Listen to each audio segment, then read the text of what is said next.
تو لہٰذا یہ سمپل سی بات آپ کو سمجھ آ گئی ہوگی کہ اللہ کے نبی کی زندگی سے ہمیں یہ معلوم ہو گیا ہوگا کہ عید جس کو آپ عید کہہ رہے ہیں, اللہ کے نبی کے جس کو آپ میلاد رسول کہہ رہے ہیں, حقیقتاً اس دن ہمیں روزہ رکھنا چاہیے. اس کے بعد آتا ہے ہمارا چوتھا پوائنٹ کہ اللہ کے نبی کی زندگی کو, اللہ کے نبی کی اقوال کو, اللہ کے نبی کی تقریر کو, اللہ کے نبی کے تمام چیزوں کو, گھر کی ہوں باہر کی ہوں, اللہ کے نبی کی زندگی کے ساتھ جن کا تعلق ہو, چاہے وہ تجارت ہو چاہے معاشرت ہو, اس کو سمجھنے والے, اس کو سمجھ کر ہم تک پہنچانے والے اللہ کے نبی کے پیارے صحابہ کرام ہیں. اب اللہ کے نبی کے پیارے صحابہ کرام رضی اللہ تعالی عنہم اجمعین کی زندگی کو دیکھا جائے, حضرت ابو بکر اللہ کے نبی کے بعد خلیفہ بنے. آیا کہ ان کی زندگی میں ربیع الاول کا مہینہ آیا, انہوں نے کیا کیا؟ انہوں نے کچھ بھی نہیں کیا. انہوں نے نہ ایسے جلوس نکالے, نہ ایسے محفلیں کرائیں, نہ ایسے میلاد کرائے, اور نہ ہی اس پر مجبور کیا کہ ایسا کیا جائے. اور اس کے بعد حضرت عمر فاروق رضی اللہ تعالیٰ عنہ, جن سے زیادہ اللہ کے نبی کی سنتوں پر پیروی کرنے میں سخت کوئی نہیں تھا, انہوں نے اگر اللہ کے نبی کی زندگی میں یہ بات دیکھی ہوتی, حضرت عمر نہ کرتے, ایسا ہو نہیں سکتا. اس کے بعد حضرت عثمان غنی رضی اللہ تعالی عنہ, جن کو اللہ کے نبی نے اپنی دونوں بیٹیاں نکاح میں دی. اس کے بعد حضرت علی رضی اللہ تعالی عنہ, جن کو حضرت فاطمہ رضی اللہ تعالی عنہ اللہ کے نبی نے نکاح میں دی. اب آیا کہ ہمارے خلفائے راشدہ کی زندگی میں دیکھا جائے تو ایسا کوئی معاملہ نہیں ہوا. اس کے بعد چلیں آپ تبع تابعین کے زمانے میں دیکھ لیں, تابعین جنہوں کے اللہ کے رسول کے بعد اللہ کے صحابہ کو دیکھا ہو, اور تبع تابعین جنہوں نے تابعین کو دیکھا ہو, ان کی زندگی میں آپ کو کوئی ایسا پہلو نہیں ملے گا. اچھا, اس کے بعد جب یہ ہم نے 4 باتیں کر لی, کہ چوتھی بات ہم نے یہ کی کہ اللہ کے نبی کے صحابہ کرام میں یہ بات نہیں تھی. اب سوال یہ آپ کا بننا چاہیے کہ پھر یہ کہاں سے آئی, کیسے ہوا؟ اللہ کے نبی کے بعد, صحابہ کرام کے بعد, تبع تابعین کے بعد, 6ٹھی صدی میں 600 ہجری گزرنے کے بعد, یعنی کہ 6ٹھی ہجری میں ہمارے نزدیک یہ 604 ہجری میں اس کو ایجاد کیا گیا. اور اس کو ایجاد کرنے کا مقصد یہ تھا کہ تمام علماء اکٹھے ہوں اور جو ہے نا ذکر رسول کیا جائے صلی اللہ علیہ وسلم. لیکن اس وقت کے بھی بعض علماء نے اس کو ممنوع قرار دیا, کیونکہ اس کی تشویح ہو جائے گی, آگے بات پھیل جائے گی. تو یہی ہوا, جو ڈر تھا وہی ہوا کہ آگے جا کے بات اتنی پھیلی کہ لوگوں کے گھروں میں کیا, لوگوں کے بازاروں میں کیا, لوگوں کے ذہنوں میں کیا, لوگوں کے دلوں میں کیا, ہر جگہ یہ بات مشہور ہو گئی کہ یہ دین کا اہم رکن ہے اور اہم حصہ ہے. حالانکہ اللہ کے نبی نے ایسا بالکل بھی نہیں کیا, نہ کرنے کا حکم دیا. اب یہاں پر ایک سوال میرا ان لوگوں سے بنتا ہے جو عید میلاد النبی بڑے جوش و خروش سے مناتے ہیں, آیا کہ صحابہ اکرام زیادہ عاشق رسول تھے یا آپ ہیں؟ اگر صحابہ کرام کو آپ زیادہ عاشق رسول مانتے ہیں ہم سے, اور یقیناً وہ تھے, تو لہٰذا آپ جب انہوں نے یہ کام نہیں کیا تو ہم کس روح سے کر رہے ہیں؟ اور نعوذ باللہ ہم یہ کہہ نہیں سکتے کہ ہم ان سے زیادہ عاشق رسول ہیں. تو آپ کو صحابہ کرام کی بات کو ماننا پڑے گا, سمپل سی بات ہے.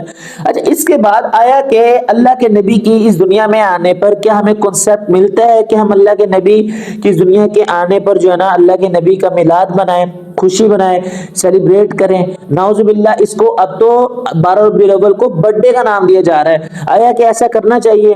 دیکھیں میں آپ کو پہلے بتا دیتا ہوں, اللہ کے نبی کی ایک حدیث ہے جس کا مفہوم ہے, اللہ کے نبی نے فرمایا تھا کہ میری قبر کو عید نہ منانا. یعنی کہ عید کا مطلب یہ ہے کہ جس طرح باقی جو پہلے گزر چکے ہیں انہوں نے اللہ کے اپنے نبیوں کی قبروں کے ساتھ جو کیا ویسا نہ کرنا. اس کی مطلب یہی نکلتا ہے کہ اسراف, فضول چیزیں, فضول بدعتیں وغیرہ وہ ایجاد نہ کرنا.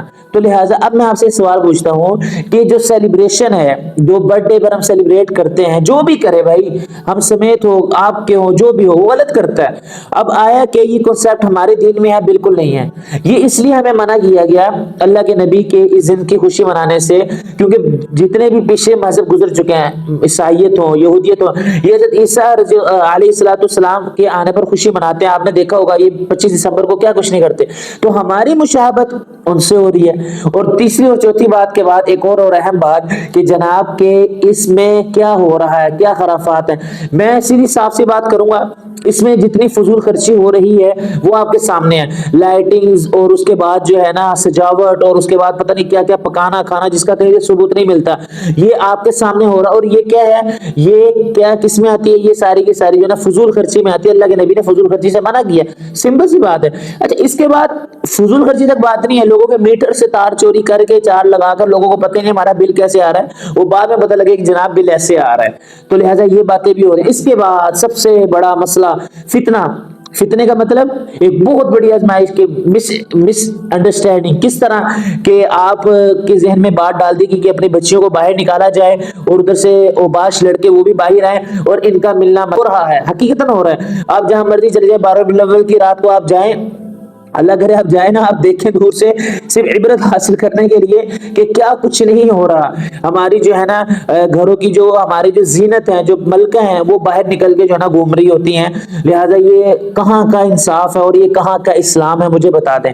اللہ کے نبی جن چیزوں سے منع کر کے گئے ہیں آپ وہ کر رہے ہیں، تو گویا کہ آپ نقصان میں ہیں۔ اور ایک بات یاد رکھیے گا، اللہ کے نبی کی حدیث ہے، جس نے میرے بعد کوئی نئی چیز ایجاد کی جو کہ نہیں تھی، جو اسلام میں نہیں تھی، اس کا مفہوم یہ ہے وہ مردود ہے، وہ بدکار ہے، یعنی کہ وہ دھتکارا گیا ہے، وہ صحیح نہیں ہے۔ تو لہٰذا آپ نئی نئی چیزیں ایجاد کریں۔ اگر آپ یہ کہتے ہیں، آپ کے بڑے الٹے سیدھے سوال بھی ہوتے ہیں حضرات کی طرف سے، میں ان کے جواب بھی دے دیتا ہوں کہ بھائی اللہ کے نبی کے آنے کی خوشی کس کو نہیں ہوتی؟ بھائی اللہ کے نبی کے آنے کی خوشی ہر کسی کو ہے، لیکن خوشی کا طریقہ وہ بنایا جائے وہ اللہ کے نبی سے ثابت ہے۔ اگر آپ یہ کہیں گے ہم یہ اللہ کے نبی کی خوشی اپنے طریقے سے منائیں گے تو وہ اسلام نہیں ہے، آپ اس کو اسلام کا نام دے رہے ہیں، یہ تو بدعت ہے۔ اور بدعت کے بارے میں تو بڑی بڑی تنبیہات آئی ہیں۔ اللہ کے نبی کے آنے کی خوشی تمام کو ہے، لیکن خوشی کا طریقہ اللہ کے نبی نے ہمیں بتایا، غم کا طریقہ بھی اللہ کے نبی نے ہمیں بتایا۔ خوشی کا طریقہ روزہ رکھیں، آپ کو کس نے منع کیا ہے؟ لیکن آپ کہتے ہیں نہیں، کوئی نئی چیز ہونی چاہیے، کوئی لذیذ، کوئی ہیوی چیز ہونی چاہیے، لیکن ایسا نہیں ہونا چاہیے۔ بھائی خوشی کا ہم اسلام کے تابع ہیں، ہم اپنی خواہشات کے تابع نہیں ہیں۔ آپ نے آج کل تھوڑا سا پیچھے جائیں، آپ نے خوشی منانے کے لیے کیا کیا؟ جلوس نکالے، بات جلوس تک نہیں رہی، بات اپنے جو ہے نا تزئین و آرائش تک آ گئی کہ آپ نے جو ہے نا مکانات کو سجانا شروع کر دیا، پھر بھی بات یہاں تک نہیں رہی، پھر مسئلہ خراب ہوتے رہے۔ وہی ربیع الاول جس میں اللہ کے نبی اس دنیا میں تشریف لے کے گئے، اسی رات کو آپ اسلام کی جن چیزوں سے اسلام نے روکا ہوتا ہے وہ آپ کر رہے ہوتے ہیں، تو لہٰذا کہاں کا اسلام ہے؟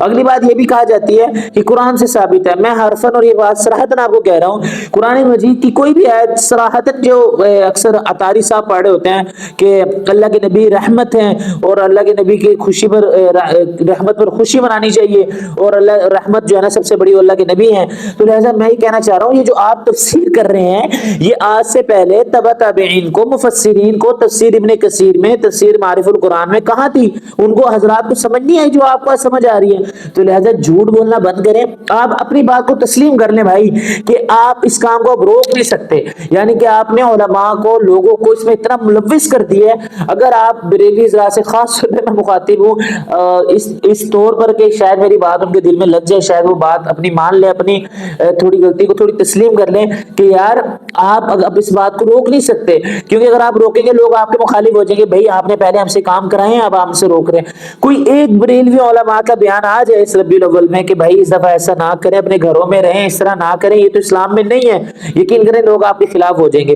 اور آپ کا جھوٹ عوام کے سامنے آ جائے گا۔ تو میری گزارش یہ ہے کہ جو چیزیں جہاں تک محدود ہیں ان کو وہیں تک محدود رہنے دیں، اپنے پاس سے تزین اور رائش اور ان چیزوں میں نہ آئے، یہ بناوٹی اسلام لوگوں کے سامنے پیش نہ کریں، حقیقی اسلام پیش کریں۔ حقیقی اسلام کیا ہے؟ سنتوں کو زندہ کرنا، بدعتوں کو مٹانا۔ آپ الٹا کر رہے ہیں، بدعتوں کو زندہ کر رہے ہیں اور سنتوں کو مٹا رہے ہیں۔ تو لہٰذا میں امید کرتا ہوں کہ آپ کو بات سمجھ آ گئی ہوگی۔ 12 ربیع الاول میں اپنے گھر میں رہیں جس طرح آپ عام طور پہ گھر میں رہتے ہیں، فضول چیزوں میں، فضول جگہ پر نہ جائیں تاکہ بدنظری بھی نہ ہو اور آپ جو ہے نا بالکل جو ہے نا ان چیزوں سے پاک رہیں۔ تو امید کرتا ہوں بات سمجھ آئی ہوگی انشاءاللہ، اور ملتے ہیں ایک دفعہ پھر نیکسٹ ویڈیو میں۔ اگلی ویڈیو تک کے لیے اجازت دیجیے گا اور دعاؤں میں ہمیشہ کی طرح یاد رکھیے گا۔